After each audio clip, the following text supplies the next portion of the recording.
Hola, ¿cómo están todos? Hoy les explicaré algunas características importantes de los motores eléctricos. Entonces tenemos el universo de los motores eléctricos, sea esto de motores de corriente alterna o corriente continua. En caso tenemos dentro de los motores de corriente alterna tenemos motores monofásicos y los motores trifásicos. También los motores universales. Dentro de los motores monofásicos tenemos los asíncronos y síncronos, igual de la misma manera en los motores trifásicos. Y esto a su vez se diferencian en varios tipos otra vez. Entre los motores de corriente continua tenemos la excitación serie, excitación independiente, compound y imán permanente. Esto no es que vamos a detallar cada uno de ellos, más bien lo que voy a explicar es un motor trifásico, cómo interpretar la lectura que se tiene que hacer en la parte donde indica sus características de cada motor en la placa. Tenemos el siguiente, donde habla de energía y potencia eléctrica. Entonces tenemos potencia, tenemos la potencia activa, la potencia reactiva y la potencia aparente. Tenemos algunas fórmulas para recordar: potencia es tensión por intensidad por coseno phi cuando hablamos en sistemas monofásicos. La Q es tensión por intensidad por seno de phi y la potencia aparente es tensión por intensidad. Y la energía es potencia por tiempo. Entonces acá van a ver un triángulo de potencia. Dentro de los condicionados, algunos de los condicionados que podemos hacer es de conexión estrella en conexión triángulo en los motores. ¿Qué la diferencia tenemos? En una conexión estrella tenemos que la corriente de línea es igual a la corriente de fase. La corriente de línea es la que viene de la red, de la alimentación en sí, y pasa, y van a ver que va a la carga y va a un punto común. Entonces en este punto no tiene ninguna derivación, entonces va directo al punto común. Entonces por eso son iguales. En cambio la tensión de línea la tensión de fase es tensión de línea de raíz de 3. ¿Por qué? Porque la tensión de línea entre dos fases y la tensión de fase es una de las fases más el punto común que le llamamos neutro. Entonces hay una diferencia de voltaje. Entonces la tensión de fase es tensión de línea dividido raíz de 3. En cambio, en un circuito triángulo, la tensión de línea van a ver que es igual a la tensión de fase, son iguales. En cambio, la corriente de línea entra y encuentra un nodo y hay una derivación. Entonces, en este caso, la corriente de línea es raíz de 3 veces mayor que corriente de fase. En su despeje, vemos que la corriente de fase es corriente de línea dividido raíz de 3. El conexionado para un arranque estrella triángulo. Primeramente debemos conocer bien nuestra tensión de red. ¿Cuánta es la tensión de red que tenemos para utilizar? Entonces, de acuerdo a eso, vemos la tensión que tiene el motor. En este caso, debe tener mínimamente 2 tensiones preparadas. Entonces, y debe tener entre las 2 tensiones tiene que haber una diferencia de raíz de 3. Entonces acá dice en una estrella de triángulo la segunda tensión raíz de 3 veces mayor que la primera. Entonces tiene que haber esa diferencia. Ejemplo de tensiones con diferencia de raíz de 3. 220 voltios barra 380, 380 voltios barra 660, 440 voltios 760. Bien, en nuestro caso particular de mi país, el motor a utilizar es de 380 voltios barra 660, porque nuestra tensión de red es 380 voltios trifásico. Entonces este es el valor del motor, la tensión del motor que debe estar preparado. Y para nosotros, según nuestra norma, también los motores pasando los 5 HP, entonces necesariamente tiene que cumplir o tiene que hacer a tensión reducida, y uno de ellos es estrella triángulo. y mínimamente tiene que tener 6 cables de conexión. Luego tenemos un circuito serie paralelo donde cada fase es dividida en dos partes. La segunda tensión es el doble de la primera. Entonces tenemos una tensión 220/440, 230/460 voltios y tienen 9 cables. Es un circuito para arranque serie paralelo. También tenemos motores con triple tensión nominal 220/380/440 y 760. Son 12 cables en total. Hay varios más arranques que podemos hablar, pero en este caso lo que queremos es la característica de la placa del motor. Estos son más o menos una pincelada para ir conociendo. Cuando vamos a conectar un motor, debemos también conocer para qué tipo de trabajo va a tener. Entonces importante conocer la curva y conjugada rotación. Tenemos la parte constante, lineal, parabólico, hiperbólico.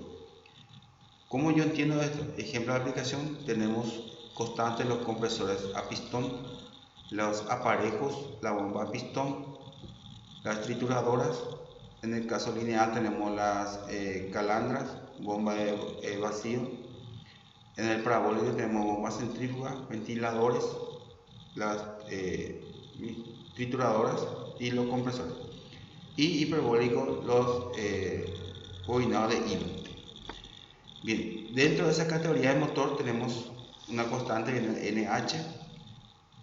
En el caso de conjugado de carga medio, estas son fórmulas que vamos a ir utilizando cuando dimensionamos los motores. Cómo saber el motor, a qué potencia debemos de adquirir. Entonces hay otro video donde les voy explicando sobre el cálculo de estos motores. Luego tenemos la placa identificadora del motor. Una vez que ya tenemos el motor, tenemos saber qué son estos que están acá, cómo yo entiendo eso. Entonces tenemos la velocidad síncrona, que es la NS. En la placa del motor está representada por 1000-1. En este caso es 1475. Esta es revoluciones por minuto. Le llaman velocidad síncrona. También por este valor nosotros podemos determinar de cuántos polos es nuestro motor. Entonces en este caso un motor de 4 polos. Si leemos la velocidad síncrona del motor es definida por la velocidad de rotación del campo giratorio. Entonces acá tienen las definiciones que corresponden. Luego tenemos el factor de potencia. El factor de potencia lo que indica es el coseno de phi. Entonces el coseno de phi, ¿dónde sale? De la diferencia o el desfase que hay entre la tensión y la corriente. Coseno de phi o factor de potencia. En este caso dice el factor de potencia indicado por el coseno de phi. El desfasaje de la tensión en relación a la corriente. Entonces en este caso tenemos nuestro factor de potencia. Luego tenemos la frecuencia, a qué frecuencia va a trabajar nuestro motor. En este caso un motor que está preparado para 50 Hz.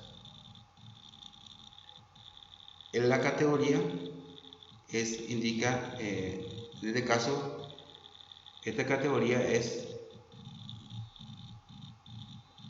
acá, CAT. El CAT, al no tener una letra acá, entonces automáticamente es categoría N.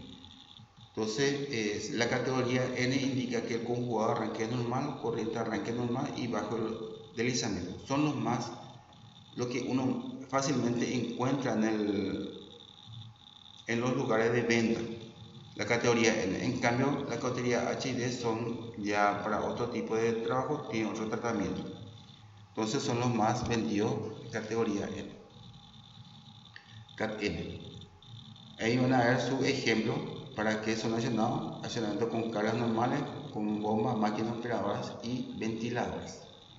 Son los más de uso más frecuente. Por eso es importante saber para qué tipo de trabajo es. Si yo trabajo con un motor, voy a trabajar con otro tipo de equipamiento, a lo mejor no debemos de usar este tipo de categoría.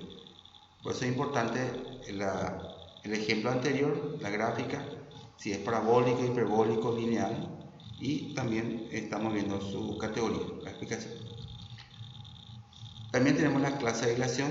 En el caso es a qué temperatura está preparado nuestro motor, el bobinado. Estos bobinados normalmente son protegidos a través de barniz y donde tienen la clase de aislación a ser que va a tener. En este caso es un clase de aislación tipo F, que está para 155 grados centígrados.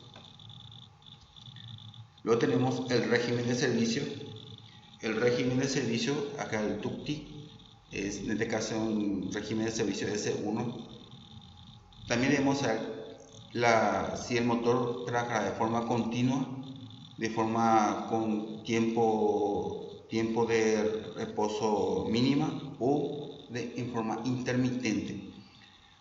¿Por qué es importante saber eso? Porque la característica S1 nos está diciendo que este motor está preparado para trabajo continuo, que es decir, se activa el motor y se deja trabajando ahí. En cambio, si yo necesito que el motor esté trabajando, parando, entonces debo de optar por otro tipo de régimen de servicio, que puede ser S2, S3, dependiendo de la gráfica de trabajo que va a tener. Si es un trabajo muy continuo, a lo mejor estaríamos optando ya por S3. Luego tenemos el factor de servicio. En este caso el factor de servicio es 1.0. El factor de servicio lo que está indicando es si el motor está preparado o tiene una potencia de reserva. En este caso el 1.0 nos está diciendo que el motor no está preparado no tiene una reserva de potencia. En cambio, lo mayor a 1 ya viene preparado con una potencia de reserva. En este caso no estamos hablando sobre sobrecarga momentánea del motor. No estamos hablando. Son reservas de potencia si tiene o no el motor. En este caso, el 1.0 indica que no está preparado o no está proyectado. Luego tenemos la temperatura ambiente, que el motor está preparado a una temperatura ambiente de 40 grados. La altitud en los motores vienen para trabajar hasta una altura de 1000 metros sobre el nivel del mar. Entonces, mientras que no supere esa altura, el motor trabajará sin ningún inconveniente. En cambio, superando esa altitud, entonces podrá le va a faltar, como se dice, aire, entonces se producirá el mayor calentamiento, entonces su enfriamiento va a ser muy mínimo. Existen soluciones que uno de ellos es elevar la aislación del bobinado para una temperatura mayor, o también se puede optar por otro tipo de categoría. Luego tenemos la categoría IP, que es el guarismo, que le llaman el código identificador IP. Esto también se viene en las lámparas, los reflectores que se han usado en la parte externa. Entonces los motores también nos dice, de acuerdo a estos IP, si el motor está preparado para trabajar en algunos ambientes. El 55, en este caso, el primer guarismo indica el grado de protección contra penetración de cuerpos sólidos extraños, polvo, piedrita, y el segundo guarismo indica el grado de protección contra penetración de agua. Entonces, un ejemplo, IP22 no tiene ninguna protección, quiere decir que tiene una gran parte del motor abierto. Entonces, de acuerdo a estos valores, también podemos saber si el motor está preparado para que trabaje en forma sumergida o llovina de acuerdo a la inclinación. Entonces, hay una tabla de valores de esto donde está indicando para qué o dónde podrá ser utilizado este motor. Luego tenemos el kilowatt HP, la potencia del motor. En este caso vienen dos opciones, en kilowatt 37 kilowatt y HP, que en este caso es 50. Entonces va indicando tanto en kilowatt como el HP. Esto te indica que es un motor trifásico. Me lo encontraron y lo vi y lo entendí, lo hice y lo aprendí. Entonces, siempre es importante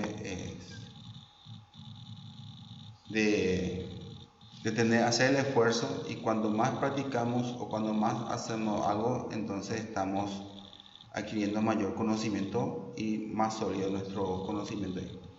Espero que les haya gustado el video y desde ya muchas gracias.